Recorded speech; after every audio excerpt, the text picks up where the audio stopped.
ఇష్టం లేకుండా తాళి కట్టావని ఏడ్చే రకం కాదు నేను. జుట్టు పట్టుకొని ప్రేమలోకి ఈడ్చే రకం. ముసలోడువై చచ్చేంత వరకు ప్రేమించు.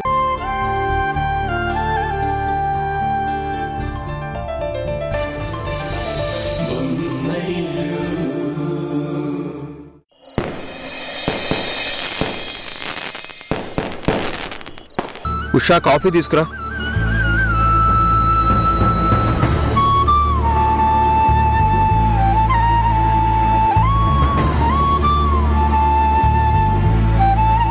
మీరు ఒక అరగంట ముందొచ్చుంటే బాగుండేది. ఏమైంది? మనల్ని విష్ చేయడానికి మావయ్య ఇంటికి వచ్చారు. ఆఫీస్లో ఏదో మీటింగ్ ఉందని వెళ్ళిపోయారు. నాకు ఫోన్ చేయొచ్చు కదా, వచ్చుండేవాడిని. మీ పని డిస్టర్బ్ చేయడం ఎందుకని మావయ్య వద్దన్నారు. నాన్న ఒక్కరే వచ్చారా? అత్తయ్య వస్తే నేను ఈ ఇల్లు ఇలా ఉంటామా? నేనేం అమ్మ గురించి అడగలేదు, నాన్న గురించి మాత్రమే మాట్లాడాను. నేను మీ మాటలకు కాదు, మనసులో ఉన్న ప్రశ్నకి సమాధానం చెప్పాను. మీకు ఇంకో శుభవార్త చెప్పనా? అత్తయ్య మీ పాట రాత్రి FM ఇంటర్వ్యూలో విన్నారంట. చాలా హ్యాపీగా ఫీల్ అయ్యారంట. ఓకే. ఏంటండి ఇంత మంచి న్యూస్ చెప్తే 2 పొడక్షరాలతో తేల్చేస్తారా? నా మూడ్ బాలేదు. ఏమైందండి? ఈరోజు ఆఫీస్లో ఒక పెద్ద మ్యూజిక్ డైరెక్టర్తో మీటింగ్ జరిగింది.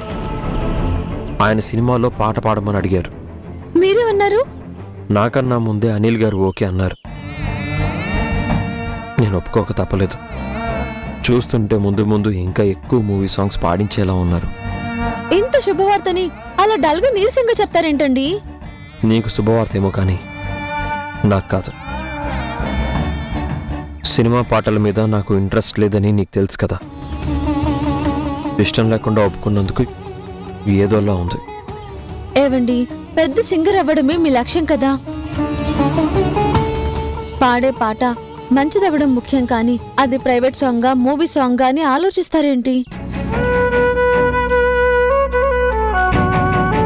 ఈ మధ్య కాలంలో ఒక్క హిట్ సాంగ్ పడితే చాలు, అన్ని భాషల్లోనూ పాడే అవకాశం వస్తుంది.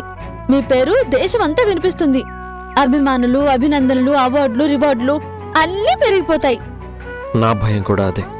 సినీ ఫీల్డ్ అంటే ఎప్పుడు ఎలా ఉంటారో, ఎవరు ఎవరిని బ్లేమ్ చేస్తారో అస్సలు ఎక్స్పెక్ట్ చేయలేం. ఒక విధంగా అది పాలిటిక్స్ లానే అనిపిస్తుంది.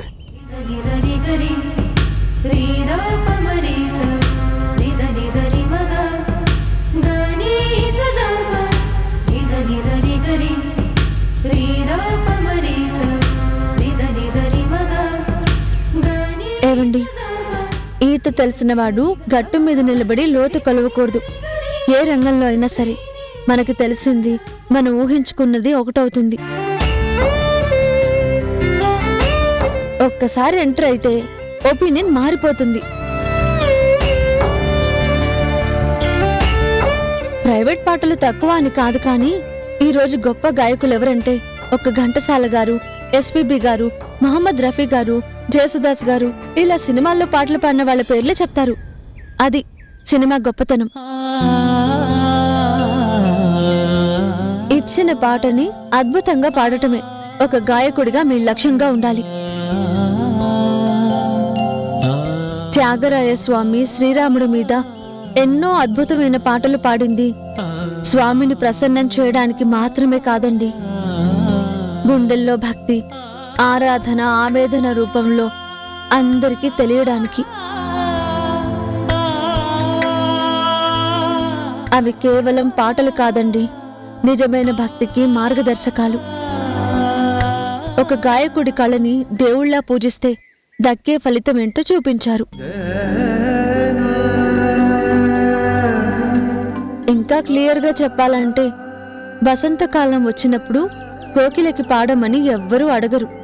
ప్రకృతికి పరవశించి అదే పాడుతుంది. విన్న మనం సంతోషిస్తాం. కాబట్టి నేను చెప్పొచ్చేది ఏంటంటే, అది అర్థమైంది. ఇంత ఎక్స్ప్లెయిన్ చేసావు కదా, సో మూవీలో సాంగ్ ని ఇష్టంగా పాడతాను.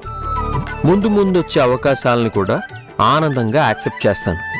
That's good. థ్యాంక్స్. ఎందుకు? నాకు తెలిసి తెలియని జ్ఞానం పంచుకున్నందుకా? కాదు, నా మనసులో అనుమానానికి సమాధానం ఇచ్చినందుకు, పాట మీద నా అభిప్రాయాన్ని మార్చినందుకు. అది నా బాధ్యత శ్రీవారు.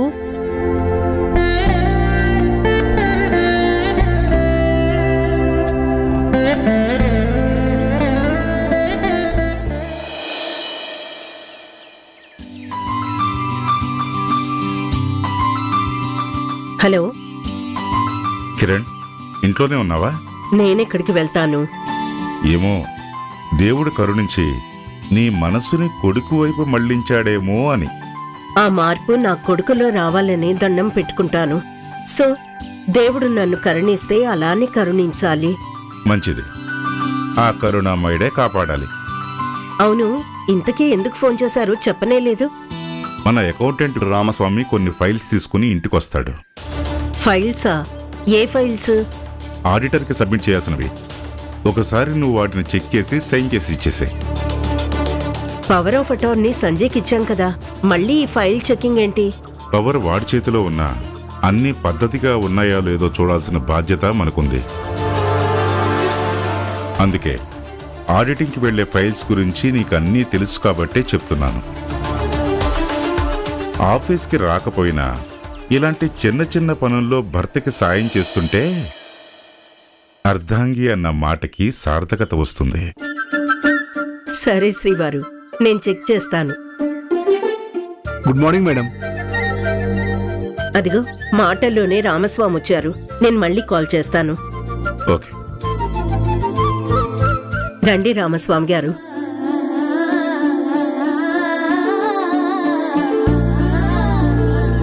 మేడం, సార్ మిమ్మల్ని ఫైల్ చెక్ చేయమన్నారు.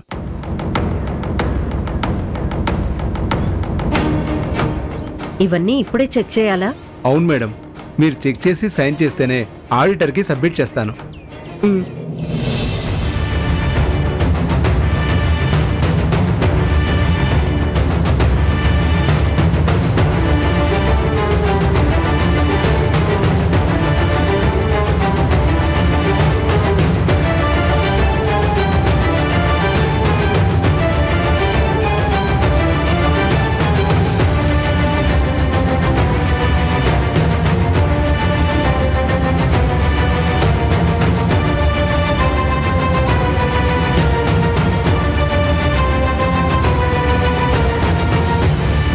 ఇదేంటి 1 crore సంజయ్ పర్సనల్ అకౌంట్ కి ట్రాన్స్ఫర్ అయినట్టుంది.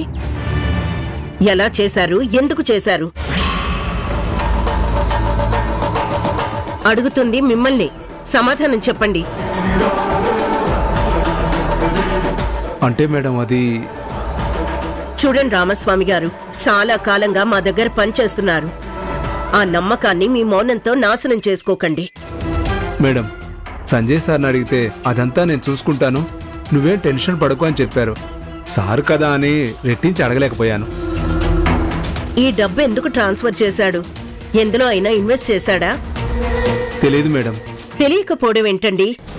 తేజ గ్రూప్ ఆఫ్ కంపెనీస్ కి అకౌంటెంట్ మీరు. కంపెనీలో ఖర్చయ్యే ప్రతి పైసాకి మీ దగ్గర సమాధానం ఉండాలి. Sorry madam.